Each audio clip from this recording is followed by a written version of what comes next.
It's Monday. This is How to Kill a Piano. I'm your host, George Tait, magician, mentalist, creator, writer, composer. That's me. And you're here because you're listening or wanting to listen to, or perhaps you are listening to it against your will, How to Kill a Piano. This is the fourth part. That said, if you haven't heard the first three parts, go back and listen to them now, because this is a story, and of course each of our podcasts builds on the next. That is the whole purpose of them. It is Monday. There's a lot that has happened since I last spoke to all of you folks out there. Right now, the world is running rampant with a crazy flu-like disease called COVID-19, or the coronavirus as it has become known as, and it really has gotten really interesting out here. Everything is shut down. People are self-quarantining themselves in their houses. People are clearing out grocery stores. It's really an interesting time. But I have this to say. Don't forget to love. Don't forget to love each other. Don't forget to love the people you don't even know, because, ladies and gentlemen, and variations thereupon, we can't beat this without love and compassion for everyone else. Not just those in our own personal circles, but everyone. Everyone, family, friends, strangers, everyone. Be compassionate, be thoughtful, and please, don't forget to wash your hands and stop touching your face. I know you're doing it right now. Just stop it. We will get through all of this together. Anyway, without further ado, episode 4 of How to Kill a Piano. Chapter 4, Bedtime Stories. There are those who sing a cheerful, traditional happy birthday tune, and then there's Uncle Charlie. He sang birthday dirges. This was usually done with no mind to the age of who he was singing to.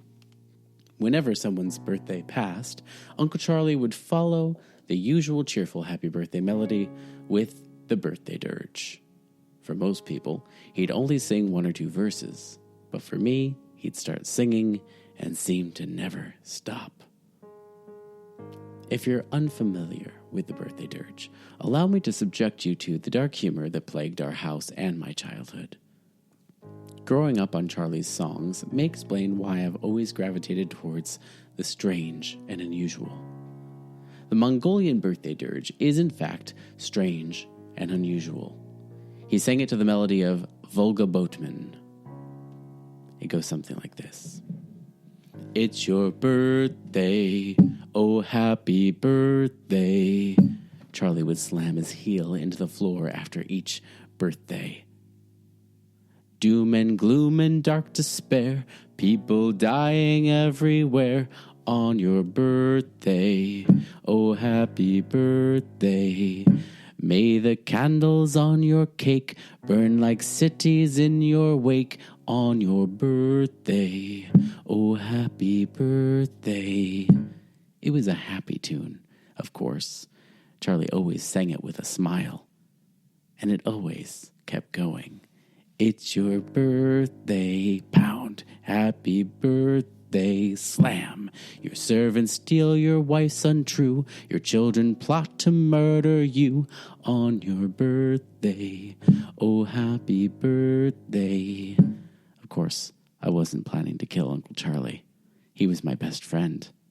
It's your birthday, oh happy birthday, Charlie continued. Burn the castle and storm the keep, kill the people and save the sheep for your birthday, oh happy birthday. Birthdays come but once a year, marking time as death draws near. Happy birthday, it's on your birthday. Now you've aged another year, now you know that death is near. On your birthday, oh happy birthday. Charlie kept smiling. He'd keep singing. And of course, at first, I would be terrified of this kind of thing, but eventually I grew to love it. Now that you're the age you are, your demise cannot be far. On your birthday, oh happy birthday.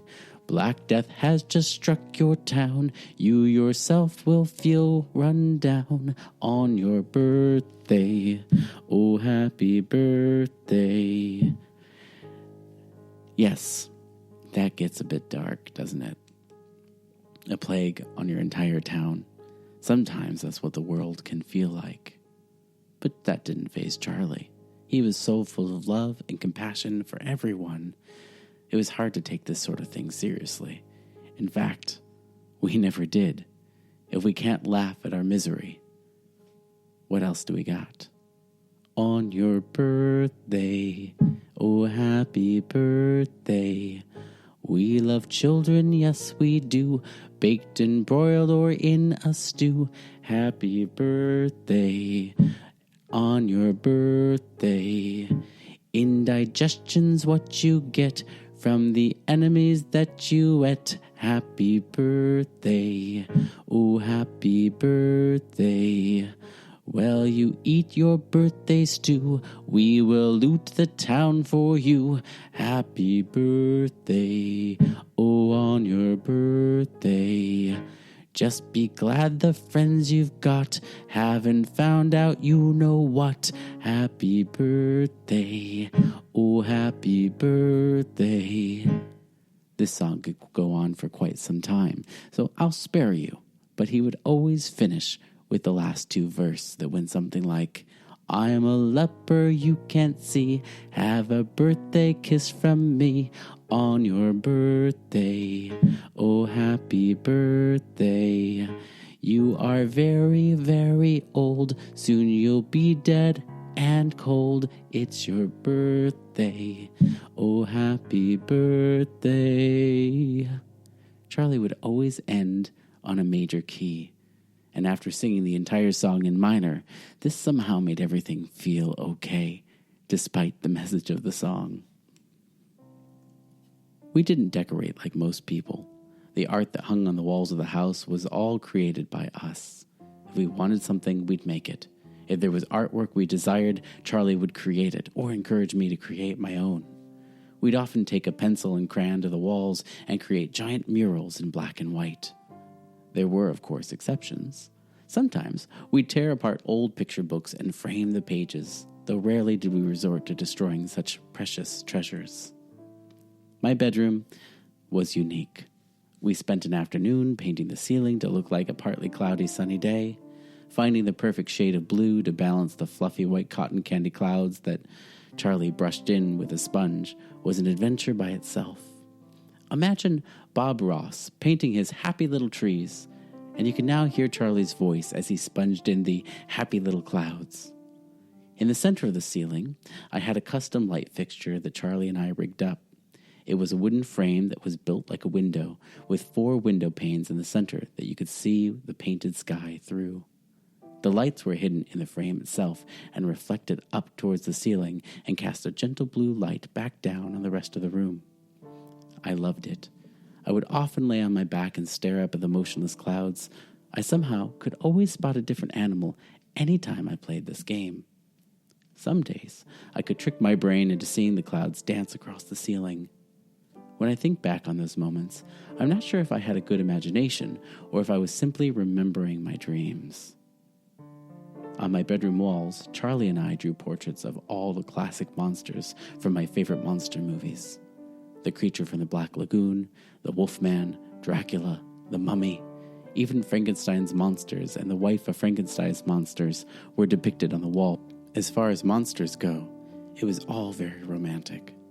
I never worried about the monsters under my bed because the monsters on the walls were always there to protect me, alongside Charlie always being nearby in the next room every night. That night, Charlie let me stay up until midnight so that he could watch me grow a year older. Do you feel any different? Charlie asked, as the clock clicked past the final minute of the evening to read 12 midnight. Placing my hands on my chest, I felt my heart beat. It was normal. I ran my fingers through my hair. The length hadn't changed. I interlaced my fingers, bent my palms outward, and cracked my knuckles. No, I feel pretty much the same. That's an awful racket. Do it again, Charlie cringed in response to my knuckles. You know I can't do it again right away, I giggled. Every night before bedtime, we had the same ritual. Charlie would tuck me in, we'd talk about how we spent the day. I'd tell him I love you, and he'd always return my love with, I love you, George. Where most people might return a quick I love you too, without thought, Charlie always made a point to return any I love you with sincere thought and purpose. He never said I love you out of obligation or social consequence. Sometimes he did not return the sentiments immediately and let the words I love you hang in the space between us where we could both bathe in it. I cringe whenever we're watching a movie and an I love you too cuts through an otherwise beautiful moment between two characters. It often shakes the meaning from I love you completely. In a world where we're often surrounded by hatred and misunderstanding, the world needs more love. It needs more people who aren't afraid to express it, more people who aren't afraid to feel it, and more people who aren't afraid to give it, not only to loved ones, but to those they've never met. Charlie taught me to love not only each other, but to love and care about everyone else. He was an old hippie after all, and like Uncle Charlie always said, the world could stand to learn something from us old hippies. Will you teach me how to play a song tomorrow? I asked, just before Charlie flicked off the lights. We'll have to learn a piece together, Charlie said sincerely. I never made it much further than playing the right-hand part of chopsticks. You really don't know how to play? I thought you knew everything. Everyone has their limits, but that doesn't mean we can't constantly push ourselves to do more, George. Maybe we can look at piano lessons if you decide it's something that you wish to go after. We'll talk about it in the morning. In the meantime, how about I sing you a story? Your favorite. The alphabet song? I asked excitedly. The alphabet song, he encouraged. I had heard this one 1,000 times before, but often on special occasions, Charlie would sing it to me just before bedtime. The only instrument he was musically inclined to play was the guitar. It wasn't anything fancy, past the basic chords and a light finger picking, but I always loved it when he played. His guitar was a gorgeous shade of turquoise. The song itself, well, it was a story. The story was dark with a pleasant tune.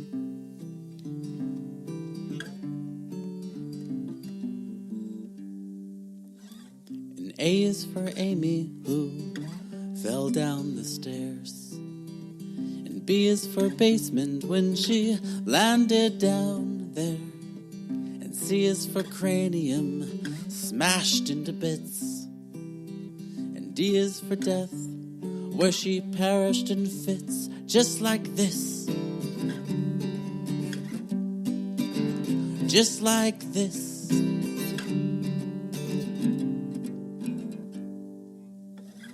E is for earth, where they dug her hole. And F is for formaldehyde, that they pumped her quite full. And G is for ground, they put her to shame.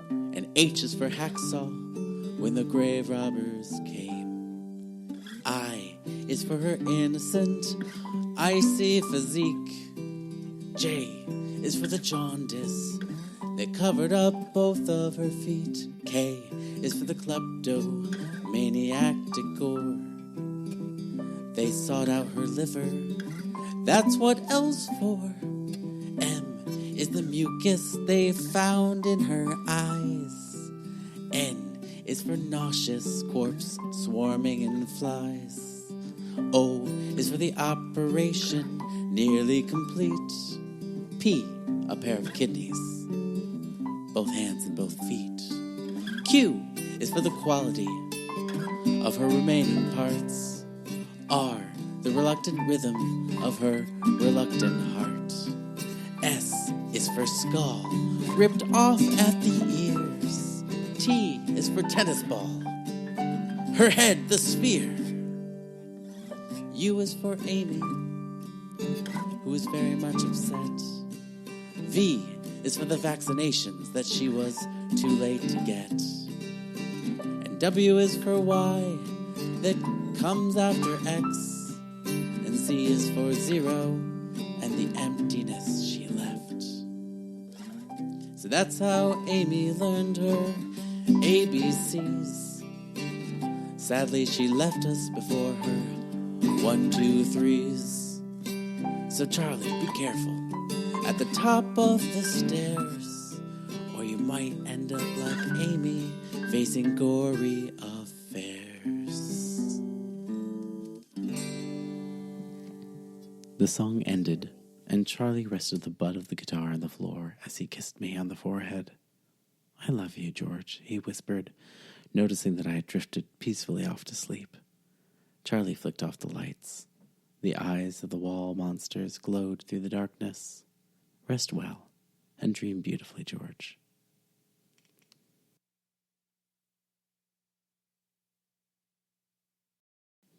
Again, thanks so much for listening to another installment of How to Kill a Piano. I'm going to see you again right back here next week, next Monday, with the next part of the story.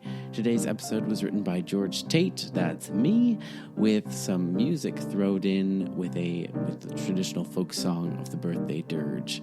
This, I have no idea who wrote that. It's just a silly traditional folk song that is not under copyright by any means, and I'm sure my family and I have changed all sorts of things about it over the years. And Google that because it is some strange stuff.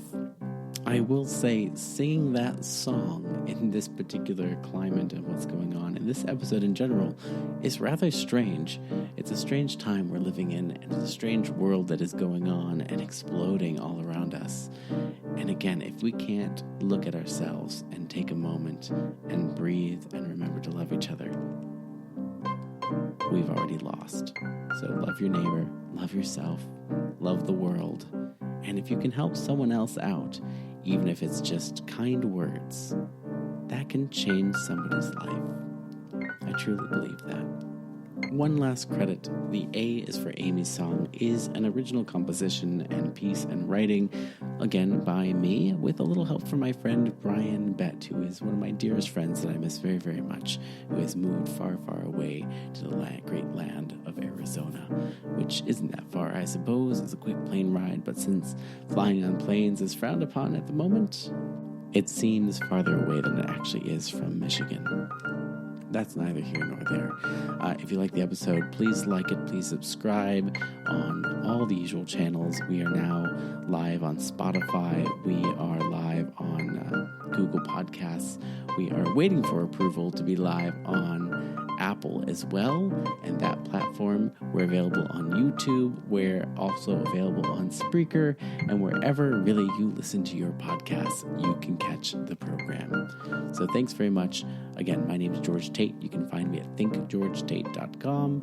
You can read more about How to Kill a Piano at howtokillapiano.com, and I will see you all next Monday. I love you.